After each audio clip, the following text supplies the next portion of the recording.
कल्पना कीजिए, एक रानी जिसके पास दुनिया की सबसे बेशकीमती हीरे जवाहरात और खुद के प्राइवेट जेट्स थे, लेकिन जब देश पर मुसीबत आई तो उसने एक पल भी नहीं सोचा और 600 किलो शुद्ध सोना भारत सरकार की झोली में लाकर डाल दिया।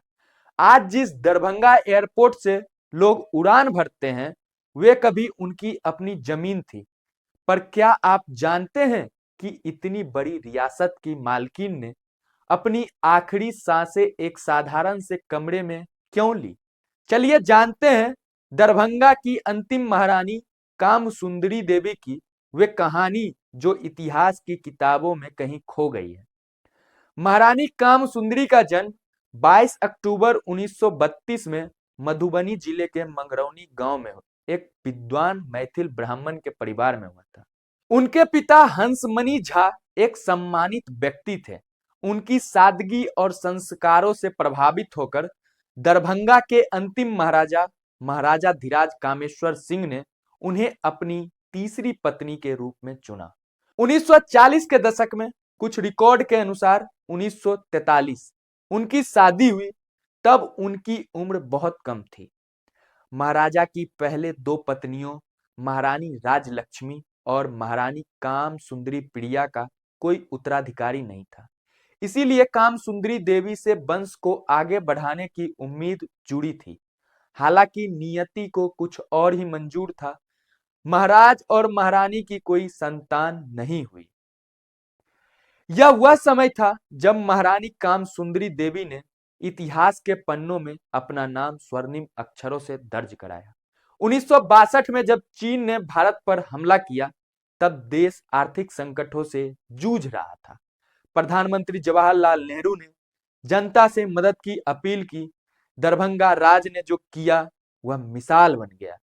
महाराजा और महारानी ने मिलकर 600 किलो सोना भारतीय सरकार को दान में दे दिया। इतना ही नहीं, उन्होंने अपने 3 निजी विमान और 90 एकड़ की एक हवाई पट्टी भी सेना को सौंप दी, जिसे आज हम दरभंगा एयरपोर्ट के नाम से जानते हैं। यह उस समय किसी भी भारतीय राजघराने द्वारा दिया गया सबसे बड़ा व्यक्तिगत दान था। यह केवल धन का दान नहीं था, बल्कि राष्ट्र के प्रति उनकी अटूट निष्ठा का प्रमाण था। 1962 में महाराज कामेश्वर सिंह का आकस्मिक निधन हो गया। उस समय महारानी कामसुंदरी देवी मात्र 29 से 30 वर्ष की थी। उनकी मृत्यु के बाद एक ऐसा मोड़ आया जिसने राजघराने की नींव हिला दी। महाराजा ने अपनी मृत्यु से पहले एक वसीयत बनाई थी, जिसमें उन्होंने अपनी संपत्ति का अधिकांश हिस्सा एक सार्वजनिक ट्रस्ट कामेश्वर सिंह धार्मिक ट्रस्ट को दे दिया। महारानी के हिस्से केवल एक महल और 5,000 रुपए मासिक पेंशन आया। दुनिया के सबसे अमीर जमींदारों में से एक की पत्नी होने के बावजूद उन्होंने कभी संपत्ति के लिए अदालतों के चक्कर नहीं काटे। उन्होंने अपनी गरिमा बनाए रखी और राजशाही ठाठ बाट को छोड़कर सादगी का रास्ता अपनाया। महारानी ने अपनी बाकी जिंदगी मैथिल संस्कृति और शिक्षा के संरक्षण में बिताया। 1989 में उन्होंने अपने पति की याद में महाराजा धीराज कामेश्वर सिंह कल्याणी फाउंडेशन की स्थापना की। इसके लिए उन्होंने अपने 30 बीघे की आम की बगीचे तक बेच दिए ताकि फंड इकट्ठा हो सके। उन्होंने एक विशाल लाइब्रेरी भी बनाई, जिसमें आज 15,000 से अधिक दुर्लभ पुस्तकें हैं। वह खुद एक बेहतरीन फोटोग्राफर भी थी और उन्होंने दरभंगा राज के इतिहास को अपनी तस्वीरों के जरिए सहेज कर रखा। वे अक्सर सफेद सीधा पल्ला साड़ी में नजर आती थी, जो मिथिला की सादगी और मर्यादा का प्रतीक था। जनवरी 26 में 94 वर्ष की आयु में उनका निधन हो गया। उनके निधन के साथ ही दरभंगा राज की शाही परंपरा का अंतिम जीवित अध्याय भी समाप्त हो गया। लेकिन दुखद बात यह रही कि उनके पार्थिव शरीर के अंतिम संस्कार को लेकर परिवार के भीतर विवाद खड़ा हो गया, जो उनकी शांतिपूर्ण जीवन शैली के बिल्कुल विपरीत था।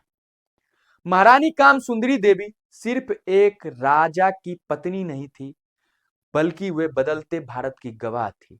उन्होंने राजाओं का दौर देखा, आजादी की लड़ाई देखी और लोकतंत्र में अपनी रियासत को खोते हुए भी देखा।